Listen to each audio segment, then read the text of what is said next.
Hello everyone. Today I'll be working on an advanced communication series interpretive reading manual. I'm on assignment number 4, the play. And basically objectives are to adapt the play for interpretive reading, to portray several characters in one reading, identifying them to the audience through voice changes and movement. And today I'll be doing an episode in The Simpsons. And one of the episodes is called How to Save a Marriage, and it was shown in 1994. So later in the bedroom, Homer and Marge are talking to each other. Oh, who am I kidding? I am slow. Oh, homie, if you feel bad about yourself, there's always things you can do to feel better. Like take another bath in malt liquor? There's that. Or you can take an adult education course. Oh, and how is education supposed to make me feel smarter? Besides, every time I learn something new, it pushes some old stuff out of my brain. Remember when I took that home winemaking course and I forgot how to drive? That's because you were drunk. And how? Homer turns up at the adult education building. Homer walks past several classrooms. The first class is How to Turn a Man into Putty in Your Hands, taught by Patty and Selma. One way to drive your man wild is to wear tight, revealing clothes. Selma walks out from behind a screen wearing a tight dress. Class. Ew. At this point, I'd like to remind you there are no refunds. In the next room, Mo is teaching a class called Funk Dancing for Self-Defense. Alright, here's the 411, folks. Say some gangsters dissing your fly girl. You just give them one of these. He plays some funk music and dances. Suddenly, he pulls out a shotgun and shoots into the air. Oh, oh! Homer walks on.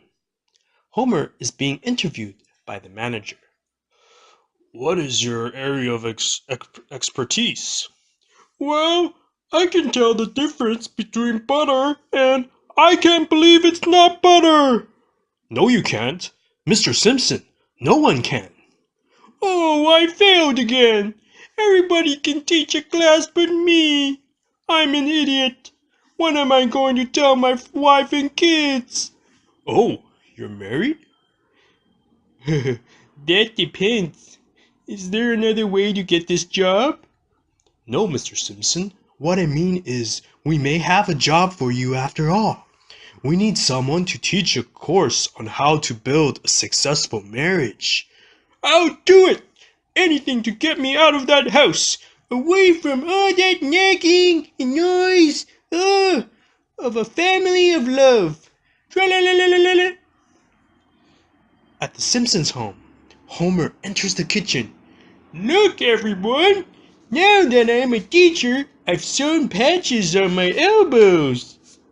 Homer, that's supposed to be leather patches on a tweed blazer, not the other way around. You've ruined a perfectly good jacket. Incorrect, Marge. 2 perfectly good jackets. He holds up a tweed blazer with 2 patches cut from it. Lisa, I think it's great you're a teacher, Dad. So will you be lecturing from a standardized text or using the more Socratic method of interactive class participation? Homer pauses. Yes, Lisa. Daddy's a teacher. Homer is driving to his class. He stops outside Ned Flanders' house, gets out the car, and rings his bell. Flanders answers the door. Whoa, Homer, what a pleasant... Can't talk now, I've got a class to teach. But you rang my... Homer drives off. His next stop is at the Krusty Burger drive-thru. Can I take your order? Nothing for me today, I've got a class to teach. He drives off. Sir, it's a felony to tease the order box. Homer drives across an intersection, which is on a red light. It's alright, I'm a teacher. Miss Hoover sees what Homer does. I didn't know we could do that. She drives across also. Homer begins his class by writing his name on the blackboard. He makes a terrible screeching noise. His class is attended by several Springfield residents, including Moe, Principal Skinner, Otto, Lenny, Carl, Abu, Mrs. Crabblebolt, Lionel Hutz, Groundskeeper Willie, Whalen, Smithers, and Sideshow Mel. Alright, the first thing they told me to do is make sure everyone here is in the right class. Someone spits tobacco on him. Ew! Down the hall, room 12. A voice mumbles, "Thank you," and spits more tobacco on him. Ew! Okay, now let's get started. A woman whispers something to Carl. No talking!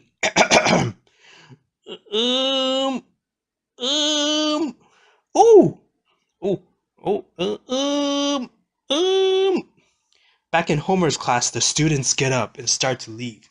This is terrible! Let's get out of here! A terrible excuse for education. Oh, I told Marge this wouldn't work the other night in bed. Bed? So something wasn't working in bed, huh? No, that's not what I meant. Marge and I always talk things over in bed. Like the other night, we were having a fight about money. Oh, a fight. Trouble in paradise. The class returns to their places. I was telling Marge that we could save some money if she only dyed her hair once a month. Mrs. Crabblebolt. Marge dyes her hair? Oh yeah, she's been as gray as a mule since she was 17. Oh, tell us more. Tell us more about it. Later that night. So I went on for hours, and they were hanging on my every word. I really think I was born to teach. Act 2. Marge is at the Quickie Mart the next day. She reaches the checkout. Oh, Mrs. Simpson, it may interest you to know that we are having a sale on blue dye, number 52. It is your hair color, I believe. Whatever do you mean? I don't dye my hair.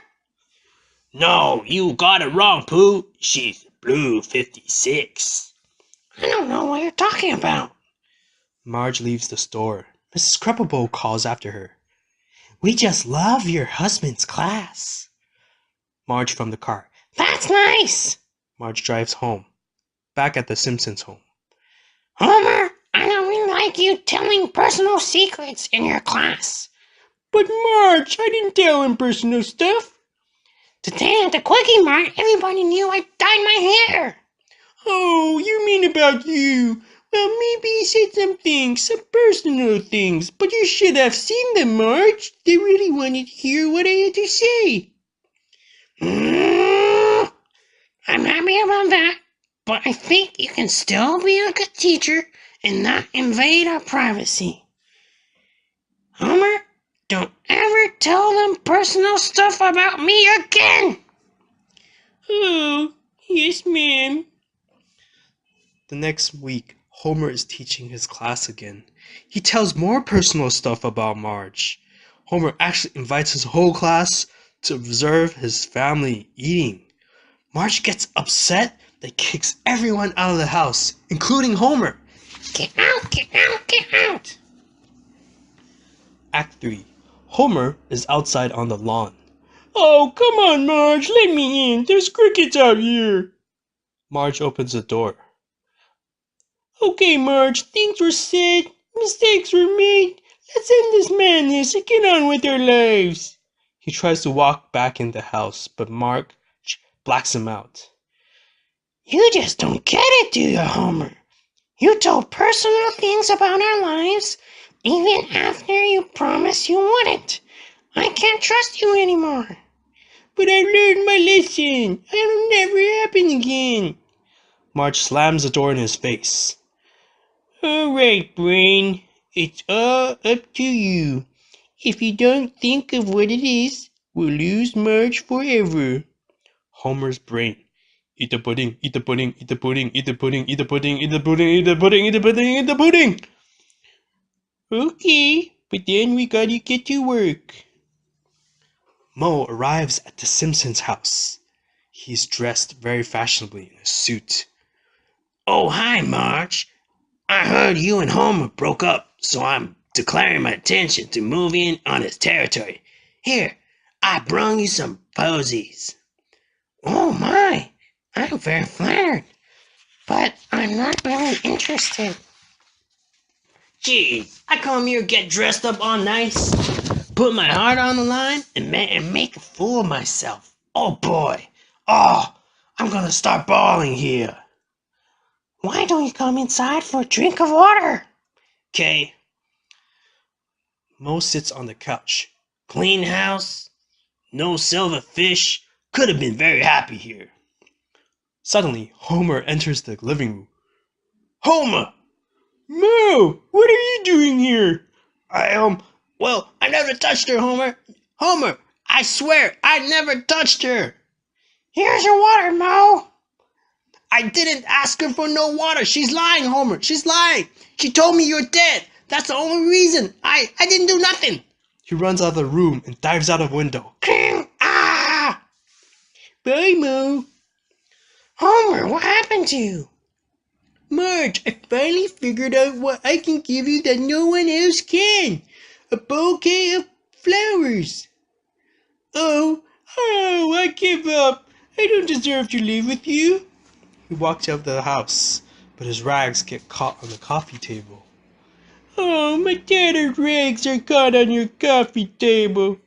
Here, let me help you. She frees Homer.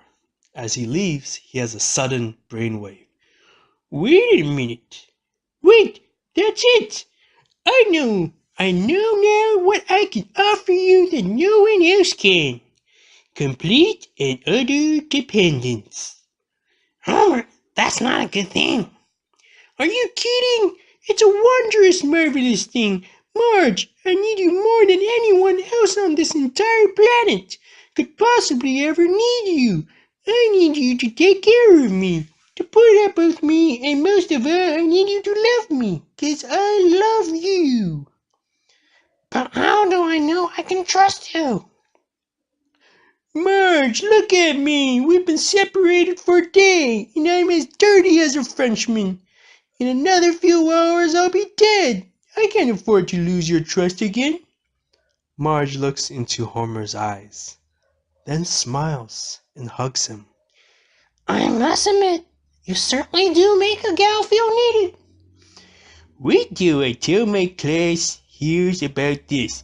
Kidding. And they live happily ever after. The end.